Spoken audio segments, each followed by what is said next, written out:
when you're editing the ceremony, there's just a couple things to kind of be aware of. In this case, I don't have there wasn't a wide shot.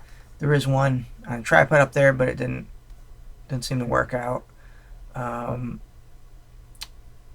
So you want to make sure that you have decent footage, and this is going to be your main shot. You're walking down here, so as they come towards you, you're going to be make sure that if there's any shakes, any type of movement, that you're prepared.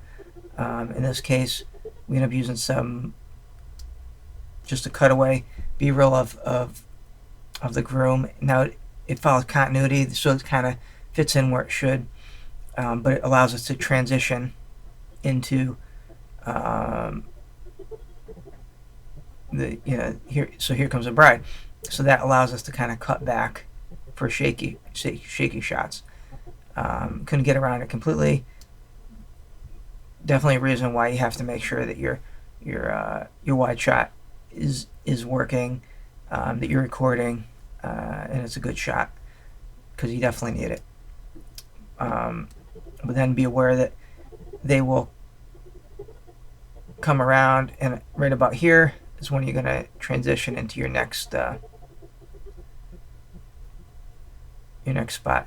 So the officiant, or the priest in this case, will probably say welcome. That's something you can cut out, and you can cut to the actual section. So that's a good time when the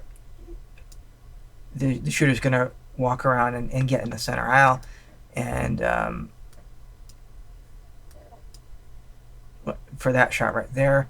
And so you have to be aware of that. In this case, there was two shooters, so there's a little more time for him to get into position, but that's a good time to kind of listen for a good break, when you can compress time and you can cut down to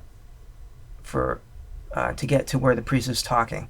So it's not a bad idea you don't necessarily have to have the entire ceremony. So if you just say welcome or something, that is a good point to kind of cut, and nobody's going to complain about that.